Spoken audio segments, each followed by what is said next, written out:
नमस्कार, स्वागत है आपका हमारे न्यूज चैनल पर। वक्त हो चला देश और दुनिया की बड़ी खबरों का। केंद्रीय कैबिनेट के 6 बड़े फैसले। प्रधानमंत्री की अध्यक्षता में केंद्रीय कैबिनेट की बैठक आयोजित हुई, जिसमें देश के बुनियादी ढांचे और पर्यावरण को मजबूत करने के लिए 6 महत्वपूर्ण प्रयासों को हरी झंडी दिखाई गई। इस बैठक में विमानन ईंधन की कीमतों को नियंत्रण रखने के लिए 100 करोड़ के ATI प्राइम स्टेबलाइजर फंड को मंजूरी मिली। साथ ही दिल्ली NCR में प्रदूषण को कम करने के उद्देश्य से पुराने ट्रकों और बसों को आधुनिक वाहनों में बदलने के लिए 9,585 करोड़ की एक विशाल ग्रीन योजना को भी मंजूरी प्रदान की गई। पश्चिम बंगाल में बड़ा राजनीतिक उलटफेर। पश्चिम बंगाल की राजनीति में मुख्यमंत्री ममता बनर्जी को उस समय बहुत बड़ा झटका लगा जब उनकी पार्टी के 58 विधायकों ने बगावत करते हुए एक बिल्कुल अलग गुट का गठन कर लिया। इस नए विद्रोही गुट ने ऋतुव्रत बनर्जी को सर्वसम्मति से अपना नया विधायक दल का नेता चुना, जिसे विधानसभा स्पीकर द्वारा आधिकारिक रूप से नेता विपक्ष के तौर पर भी मान्यता दे दी गई। इसके साथ ही शिक्षा भर्ती घोटाले में ED ने अभिषेक बनर्जी को सम्मन जारी कर 15 जून को पेश होने को कहा है। कुवैत अंतर्राष्ट्रीय हवाई अड्डे पर हमला। कुवैत के अंतर्राष्ट्रीय हवाई अड्डे पर एक बेहद दुर्भाग्यपूर्ण और हिंसक हमला हुआ, जिसमें वहां मौजूद एक भारतीय नागरिक की दुखद मौत हो गई। भारत सरकार ने इसे कायरतापूर्ण हमले की कड़ी शब्दों में निंदा की है और विदेश मंत्रालय के माध्यम से कुवैत में मौजूद सभी प्रभावित व घायल भारतीय नागरिकों तक तत्काल हर संभव चिकित्सा और राजनीतिक सहायता पहुँचाने के लिए कड़े प्रयास शुरू कर दिए हैं। UPI का बढ़ता वैश्विक दायरा। भारत की स्वदेशी डिजिटल भुगतान प्रणाली UPI अंतर्राष्ट्रीय स्तर पर लगातार नए कीर्तिमान स्थापित कर रही है और अब कंबोडिया से आधिकारिक रूप से स्वीकार करने वाला दुनिया का 9वां देश बन गया। इस ऐतिहासिक समझौते से भारत और कंबोडिया के बीच डिजिटल वित्तीय नेटवर्क को एक नई मजबूती मिलेगी, जिससे न केवल द्विपक्षीय व्यापार आसान होगा बल्कि मई महीने में UPI लेन देन ने देश के भीतर भी नया रिकॉर्ड कायम किया है।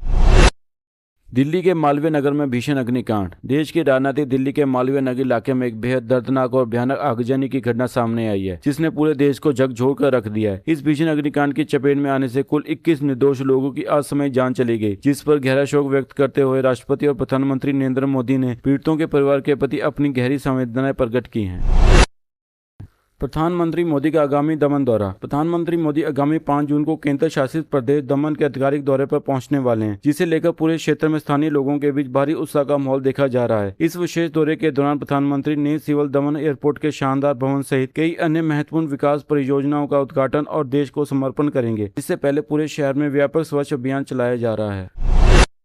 अवैध रूप से संचालित मदरसों पर बड़ी कार्रवाई। प्रशासन ने एक बड़ी कानूनी कार्रवाई करते हुए 3 ऐसे मदरसों के खिलाफ FIR दर्ज की है जो अल्पसंख्यकों की बिना किसी आवश्यक अनुमति और वैध पंजीकरण के अवैध रूप से संचालित किए जा रहे थे। इन मदरसों के प्रबंधकों और 3 नामजद अभियुक्तों के खिलाफ भारतीय न्याय संहिता और भारतीय विद्युत अधिनियम की विभिन्न गंभीर सुसंगत धाराओं के तहत आपराधिक मुकदमा पंजीकृत कर आगे की कानूनी कार्रवाई शुरू कर दी गई है।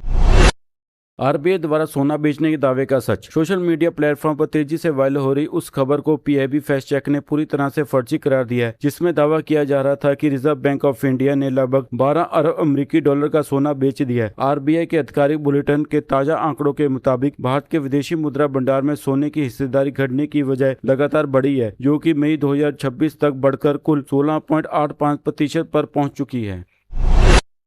प्राइमरी शिक्षा भर्ती घोटाले में अभिषेक बनर्जी को सम्मन। पश्चिम बंगाल में चल रहे बहुचर्चित प्राथमिक शिक्षा भर्ती घोटाले के मामले में ED ने अपनी जांच को तेज कर दिया है। इस सिलसिले में केंद्रीय जांच एजेंसियों ने तृणमूल कांग्रेस के वरिष्ठ नेता और सांसद अभिषेक बनर्जी को नया सम्मन जारी किया है, जिसके तहत उन्हें आगामी 15 जून को पूछताछ के लिए जांच अधिकारियों के समक्ष व्यक्तिगत रूप से पेश होने के कड़े निर्देश दिए गए हैं।